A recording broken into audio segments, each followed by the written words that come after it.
नमस्कार, आप देख रहे हैं वीआईपी न्यूज। मैं हूं आपके साथ शुभांगी ठाकुर। बढ़ते हैं खबरों की ओर। मुख्यमंत्री भूपेश बघेल आज 2 दिवसीय बस्तर दौरे के लिए रवाना हुए। इस दौरान रायपुर के हेलीपैड में विभिन्न मुद्दों पर मीडिया से बातचीत की। सीएम ने प्रदेशवासियों को नवरात्र पर्व की बधाई दी। खैरागढ़ उपचुनाव के लिए कांग्रेस की घोषणा पत्र को लेकर पूर्व सीएम डॉक्टर रमन सिंह के बयान पर मुख्यमंत्री भूपेश बघेल ने पलटवार करते हुए कहा कि रमन सिंह ने खैरागढ़ को हमेशा उपेक्षित किया है। अब खैरागढ़ को सम्मान मिला है तो उनको बर्दाश्त नहीं हो रहा। यह बात खैरागढ़ की जनता भली भांति जान चुकी है। लोगों को बधाई। 9 दिन तक की सभी दिवालों में पूजा अर्चना, जोत जवारा हमारे डोंगरगढ़ में, दंतेवाड़ा में, रतनपुर में, महामाया अंबिकापुर में, खल्लारी में, अनेक स्थानों पर भक्तों की तांता लगी रहेगी और लाखों लोग इसमें सम्मिलित होंगे। सभी श्रद्धालुओं को मैं बधाई और शुभकामना देता हूँ। रमन सिंह जी खैरागढ़ को हमेशा उपेक्षित किए। अब जब खैरागढ़ को सम्मान मिला है तो रमन सिंह जी को बर्दाश्त नहीं हो पा रहा है। ये बात खैरागढ़ की जनता भली भांति जान चुकी है। राष्ट्रपिता महात्मा गांधी के खिलाफ आपत्तिजनक टिप्पणी करने वाले संत महाराज कालीचरण की जमानत पर बिलासपुर हाईकोर्ट ने सुनवाई करने के बाद फैसला सुरक्षित रख लिया था। महाराज कालीचरण की तरफ से सीनियर एडवोकेट ने मामले में सुप्रीम कोर्ट के फैसले का उल्लेख किया, साथ ही किताबों में लिखी हुई बातों को भी प्रस्तुत किया है। दोनों पक्ष के बहस को सुनने के बाद जस्टिस अरविंद सिंह चंदेल ने फैसला सुरक्षित रख लिया था और देर शाम आखिरकार महाराज कालीचरण को जमानत मिल गई है।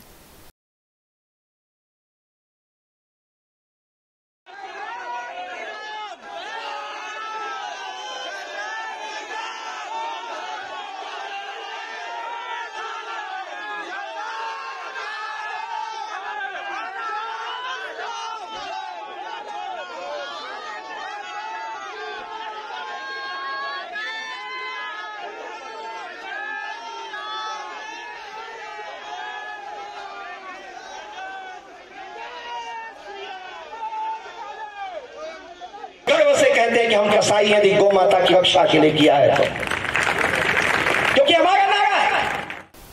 राजधानी रायपुर में यातायात पुलिस ने यातायात नियमों का पालन न करने वाले हजारों लोगों से करोड़ों रुपए के चालान की वसूली की है।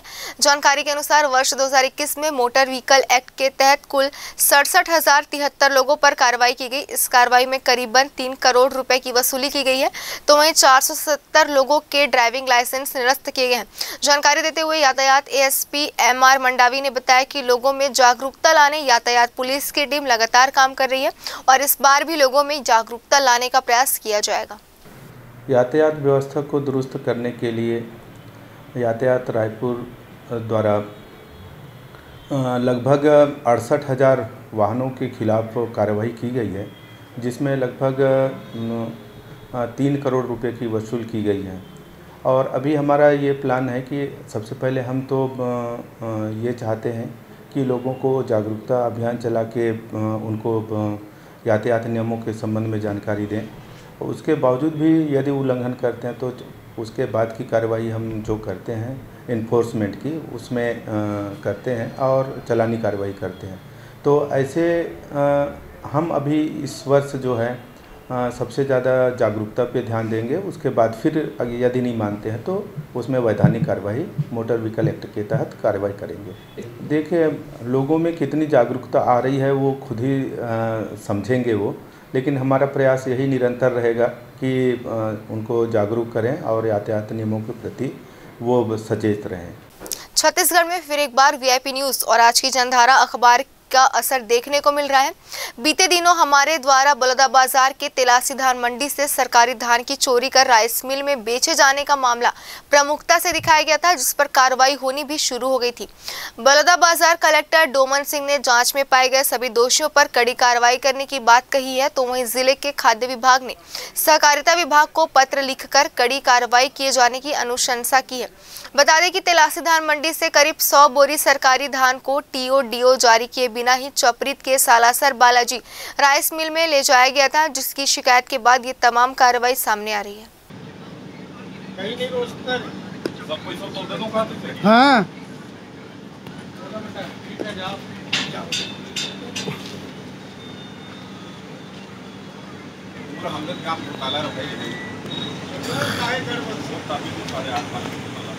बलौदाबाजार जिले में कुल 182 खरीदी केंद्र हैं, जिनमें विपणन वर्ष 2021-22 में कुल जो है 6,96,430 MT के धान खरीदा गया है।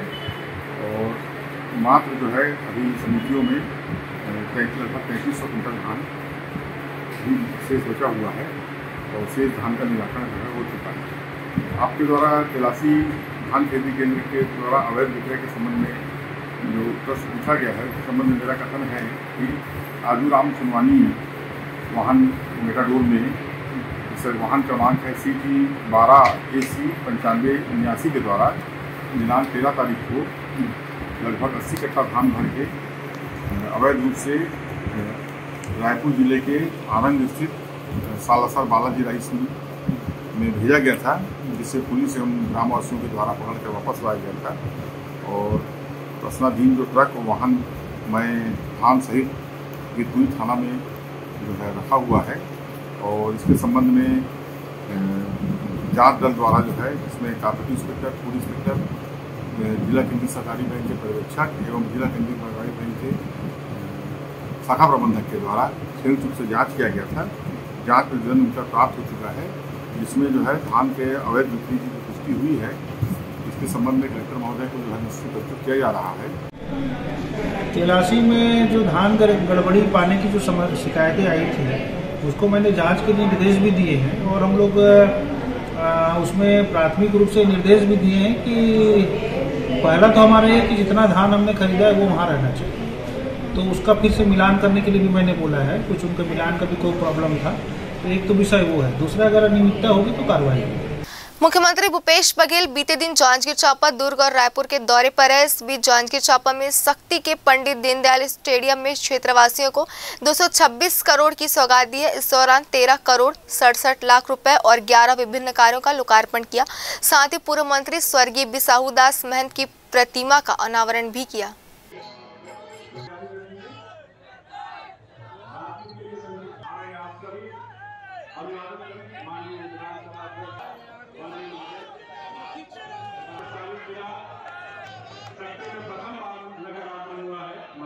जांजगीर चांपा जिले के शक्तिनगर में मुख्यमंत्री भूपेश बघेल ने जिले को करोड़ों रुपए की सौगात दी। मुख्यमंत्री ने शक्ति में महाविद्यालय खोलने की घोषणा के साथ साथ विधानसभा अध्यक्ष चरणदास महंत के पिता और पूर्व मंत्री बिसाहू दास महंत की आदमकद प्रतिमा का अनावरण किया। मुख्यमंत्री को पहली बार अपने बीच पाकर शक्ति क्षेत्र की जनता बहुत उत्साहित रही।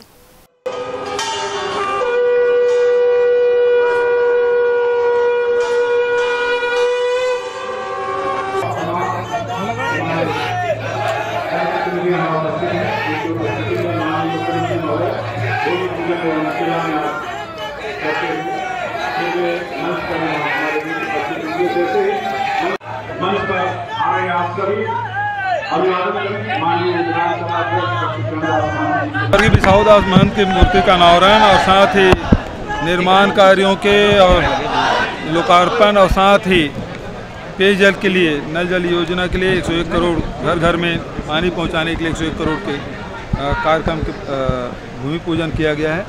और लगातार हमारी सरकार है आम जनता की सहूलियत के लिए जहां प्रशासनिक इकाइयों को छोटी से छोटी कर रही है, चाहे जिला हो, चाहे तहसील हो, चाहे अनुभाग हो, और उसके साथ साथ आम लोगों को भी सुविधा की भी ध्यान रखा जा रहा है। पंचायती राज को मजबूत करने के लिए जहां पंचायत के प्रतिनिधियों के मानदेय में वृद्धि की है, वहीं उसके जो क्षेत्र विकास निधि है उसमें वृद्धि की गई। कल ही जो नगर निगम, नगर पालिका, नगर पंचायत है उसके भी पार्षदों और अध्यक्षों, महापौरों के राशि में वृद्धि की क्षेत्र विकास निधि के लिए, और साथ ही उनके मानदेय में वृद्धि की गई। वक्त हो चला एक छोटे से ब्रेक का। ब्रेक के बाद जल्द लौटेंगे।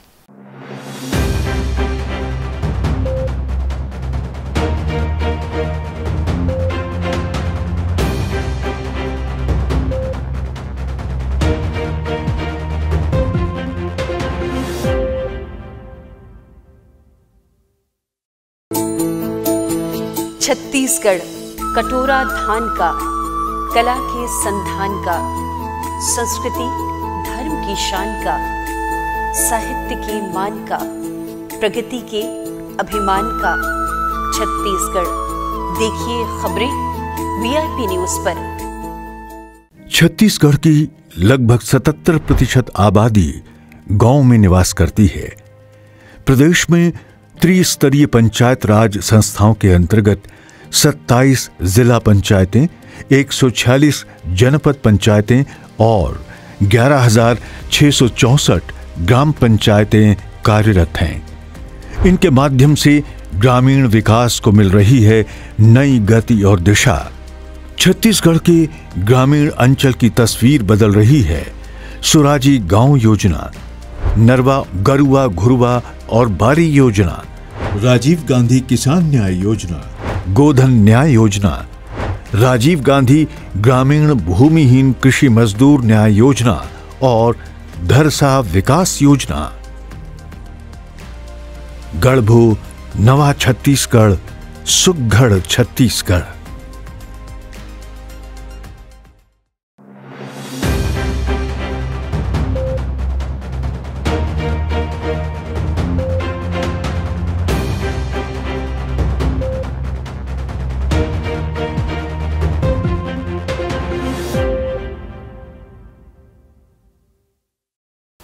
ब्रेक के बाद एक बार फिर आप सभी का स्वागत है। बढ़ते हैं अगली खबरों की ओर। दुर्ग जिले के सिविल लाइन स्थित हॉकी मैदान में 3 दिवसीय महापौर ट्रॉफी का आयोजन किया गया। इस दौरान विधायक अरुण वोरा विशेष अतिथि के रूप में उपस्थित रहे। इस आयोजन में अलग अलग राज्यों में कई टीमों ने हिस्सा लिया और फाइनल में झारखंड की टीम ने राजनांदगांव को पीछे छोड़ दिया। इस कार्यक्रम में हजारों की संख्या में दर्शक मौजूद थे।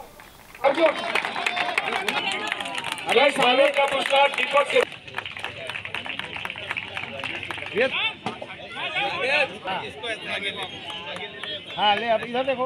विधायक जी के निर्देश पर इसके लिए हम आपका आभार व्यक्त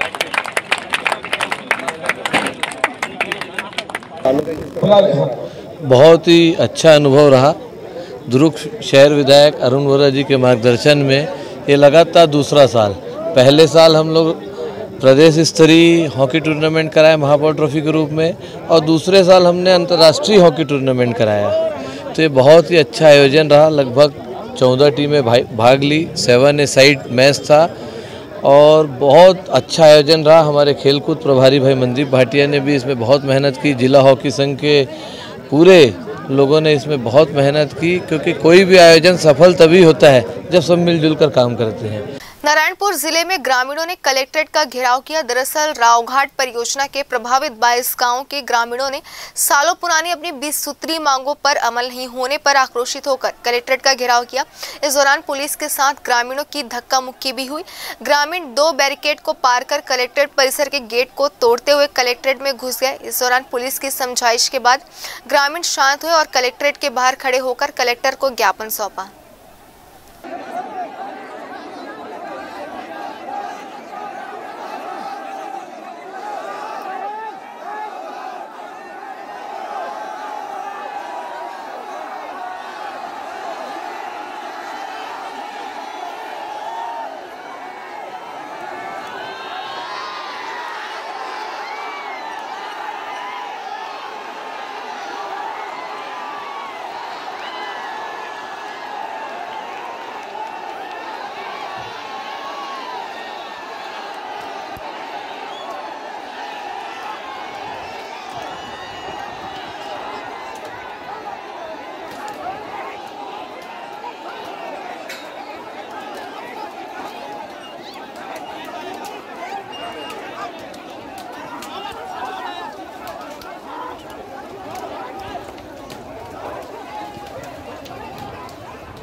हम लोगों का मांग जो 22 सूत्री मांग था पहले का, हम लोग जो ना दोनों जिला को दिए थे आवेदन, हम लोग दिए, कलेक्टर को दिए थे। तो क्योंकि हम लोग का जो ना आवेदन का कोई हम लोग का अभी तक सुनवाई नहीं हुआ, और इन लोग जो ना रात को कभी दिन को ले जाते हैं, कदान को ग्राम सभा किए भी नहीं है। इसलिए जो ना जनता इतना भड़क गई, और जो ना यहाँ पर आने के बाद कलेक्टर को ज्ञापन सौंपने के लिए हम लोग आए थे। यहाँ पर जो ना हमको इतने धूप में 1.5 घंटा बिठाने के बाद जो ना हम लोग जो ना फिर अंदर घुसने का कोशिश किए, तो जो ना पूरा महिला लोगों को भी लाठी चार्ज किया गया और यहाँ जनता को भी लाठी चार्ज किया है। बहुत लोगों का खून बह रहा है, और बंसी हमारा संघर्ष समिति का सचिव है, उसका कान से अभी भी खून बह रहा है। और हमारे जनता को बहुत लोगों को जो ना मारी पीटा की है पुलिस वाले लोग। इसका कार्रवाई होना चाहिए। रावघाट संघर्ष समिति के सदस्यों द्वारा ज्ञापन दिया गया है। ज्ञापन में जो भी बिंदु है उसका अध्ययन करके नियमानुसार उसमें कार्रवाई की जाएगी, और जिनको भी संबोधित है ज्ञापन उस तक पहुंचाया जाएगा। ज्ञापन क्या कुछ प्रमुख तौर पे मांगे गए? नहीं, अभी ज्ञापन में डिटेल देख नहीं पाया हूँ। ज्ञापन एक बार देख लें, फिर जो भी डिमांड है वो नियमानुसार उस पर कार्रवाई करेंगे। रायगढ़ नगर निगम की वार्ड पार्षद संजना शर्मा को श्रद्धांजलि देने निगम के सभी पार्टी के पार्षदगण नगर निगम कार्यालय पहुंचे। निगम कार्यालय परिसर से होकर गांधी प्रतिमा तक कैंडल मार्च निकालकर पार्षदों ने उनकी आत्मा की शांति के लिए प्रार्थना की।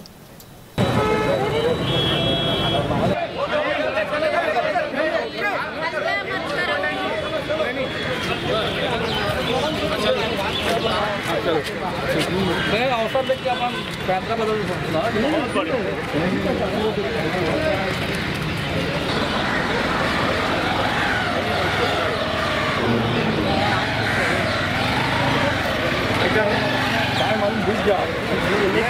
बोला।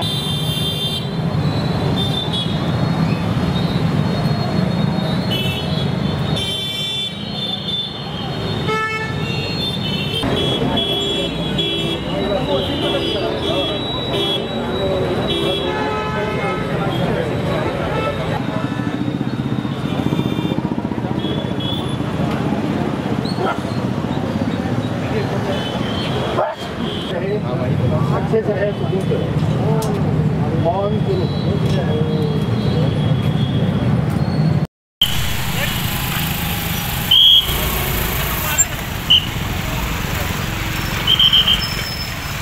संजना शर्मा रायगढ़ नगर निगम की कांग्रेस की युवा ऊर्जावान और बहुत सक्रिय पार्षद, और पिछले 2 कार्यकाल में हम लोगों के साथ नगर के विकास के लिए, नगर के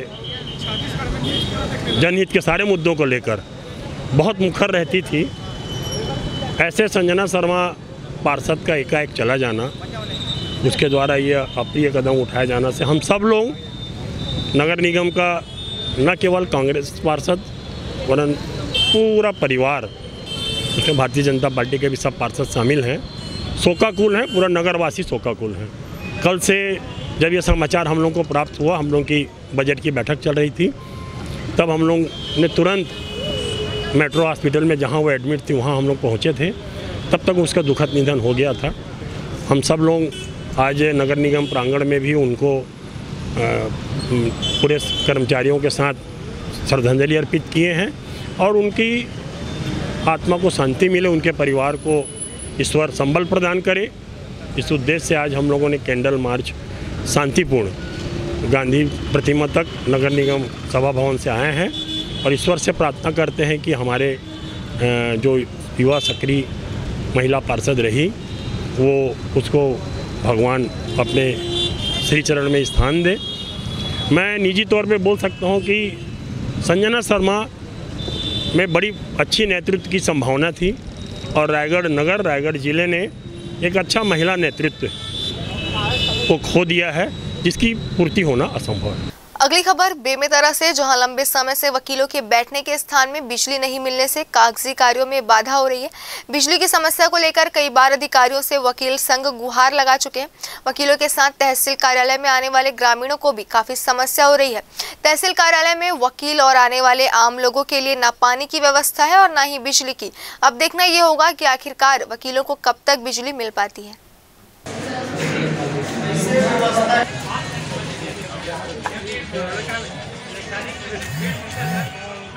कोई व्यवस्था नहीं है। साहब मन के पास में तो पंखा है, जनता के पास पंखा नहीं है। जनता है पंखा जरूरी है, आए जाए पर पानी के लिए सरकारी से निवेदन है कि ये सब की व्यवस्था करे तो कोशिश करें।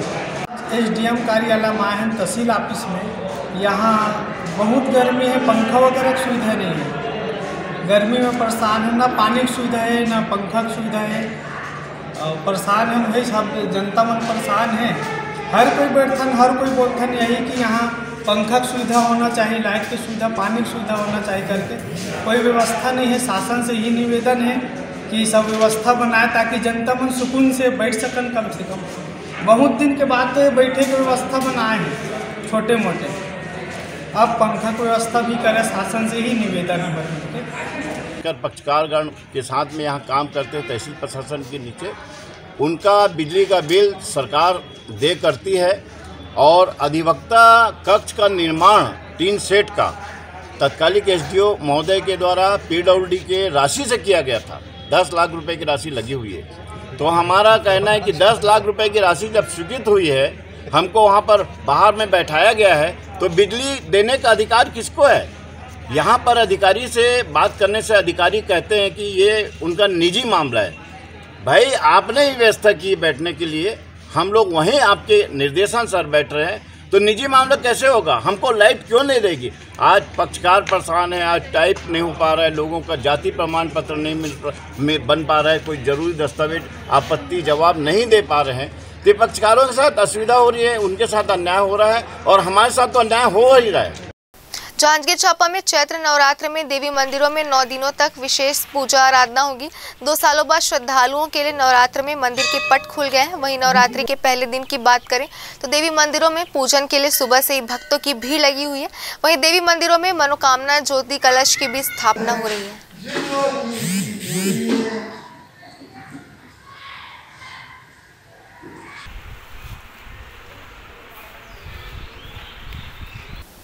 राजधानी रायपुर के व्यवसायी से टैक्स जमा करने के नाम पर करोड़ों रुपए की ठगी करने वाले आरोपी को पुलिस ने गिरफ्तार कर लिया है।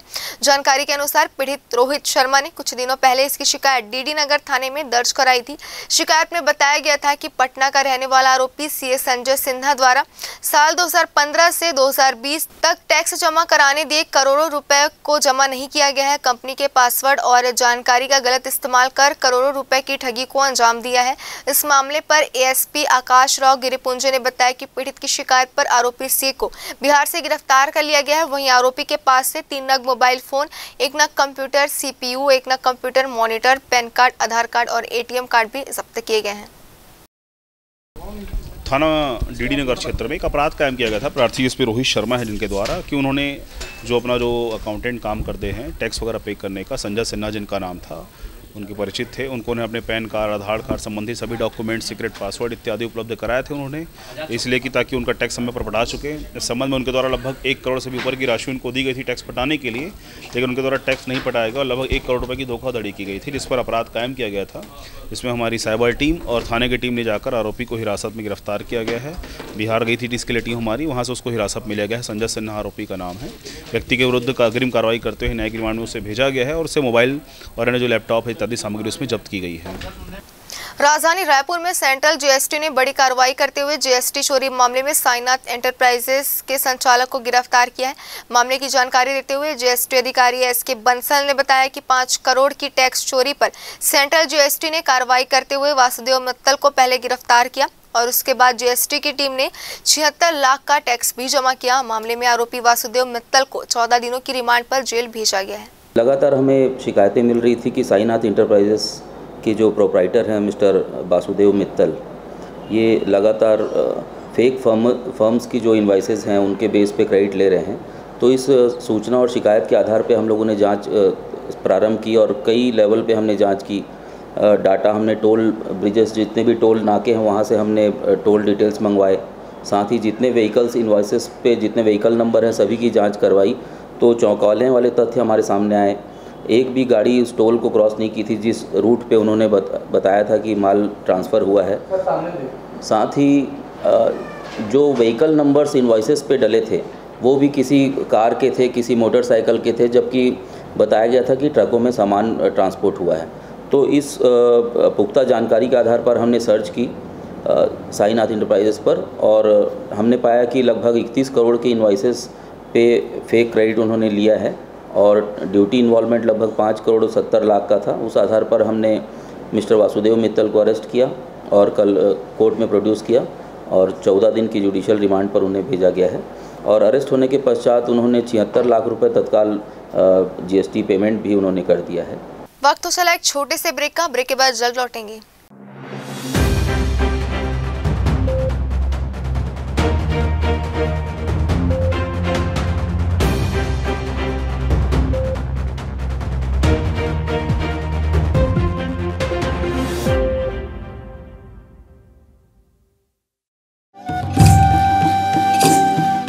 बस्तर यानी घने जंगल, बस्तर यानी हरितिमा, बस्तर वनवासी, बस्तर जो कभी था अबूझ अब शासन की सूझबूझ से बढ़ रहा है प्रगति पथ पर। बस्तर प्रगति के कई स्तर, देखिए बस्तर की हर खबर अब वीआईपी न्यूज पर।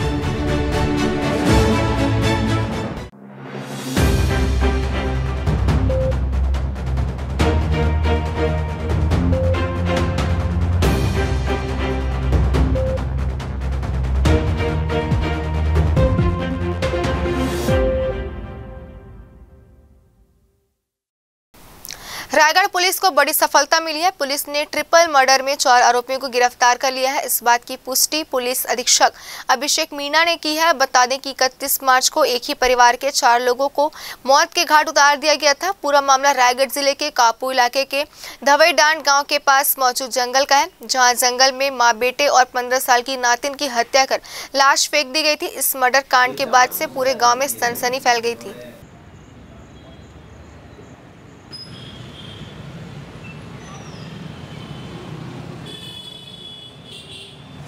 इसमें पूछताछ में ये सभी लोग घुमाते रहे कि हमने देखा था, तो हमने गांव वालों को सूचना दी है और किसी ने रात में आके इनको मारा है। और इस तरह ही बॉडीज़ रखी हुई थी, उनके ऊपर एक पत्थर रखा हुआ था, ऐसा लग रहा था पत्थर से कुचल के मारा गया है। बाद में जब डॉग स्क्वाड को बुलाया गया, डॉग स्क्वाड भी इसमें कंक्लूसिव टाइप से नहीं दे पाया और वो भी गाँव के आसपास में ही घूमता रहा। फिर बाद में थोड़ा सा इनको थोड़ा कठोर तरीके से पूछताछ करने पर फिर इनके बयानों में थोड़ा विरोधाभास आने लगा। जब विरोधाभास आया तो उनको थोड़ा थोड़ा उसको जब क्रॉस वेरीफाई किया और थोड़ा और उनको पूछताछ करने पर वो लोग टूटे और उन्होंने बताया कि उन लोगों ने ही इनको मारा है। आज से शुरू हुए नवरात्रि के आयोजन में डोंगरगढ़ मंदिर दर्शन के लिए हजारों की संख्या में श्रद्धालु पदयात्रा करते हैं। इस बार भी भारी संख्या में पदयात्रियों के निकलने की संभावना है, जिसे लेकर दुर्ग यातायात पुलिस ने कई प्रकार की तैयारियां की है। भिलाई और दुर्ग में रोड के चौड़ीकरण और ब्रिज निर्माण के कारण काफी समय से जाम की स्थिति बनी रहती है, जिसे देखते हुए ट्रैफिक पुलिस ने पदयात्रियों के लिए मार्ग परिवर्तित किया, जिसके बारे में पूरी जानकारी देते हुए दुर्ग यातायात पुलिस डीएसपी गुरजीत सिंह ने चैत्र नवरात्रि के अवसर पर ट्रैफिक व्यवस्था दुरुस्त रखने के लिए मार्ग परिवर्तन किया, जिससे राहगीरों को सुविधा हो रही है। देखिए 2 अप्रैल से 10 अप्रैल तक के नवरात्रि के दौरान डोंगरगढ़ मां बम्बलेश्वरी के दर्शन करने के लिए पदयात्री दर्शनार्थी पैदल जाते हैं, जिनकी सुरक्षा के लिए सुगम और सुरक्षित यातायात के लिए हमने योजना बनाई है।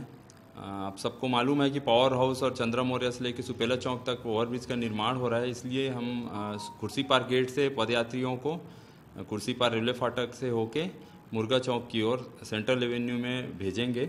वहाँ से फिर सेक्टर 9 चौक होते हुए एमडी बंगला चौक और ठगड़ा बांधा ओवरब्रिज से जेल तिराहा महाराजा चौक होते हुए वो पुलगांव की ओर जाएंगे, प्रस्थान करेंगे। तो ये रूट चेंज किया गया है। पहले इसमें होता यह था कि पावर हाउस चौक से सुपेला चौक होते हुए नेहरू नगर से और बटालियन के सामने से फिर वाईसे ब्रिज से दुर्ग शहर के अंदर से जाते थे। इस बार ये परिवर्तन किया गया है कि कुर्सी पार गेट से सेंट्रल एवेन्यू होते हुए ठगड़ा बांधा ओवरब्रिज की तरफ से महाराजा चौक होके फिर सबको पुलगांव चौक की ओर भेजेंगे। इस बुलेटिन में फिलहाल इतना ही। बने रहिए वीआईपी न्यूज़ के साथ। नमस्कार।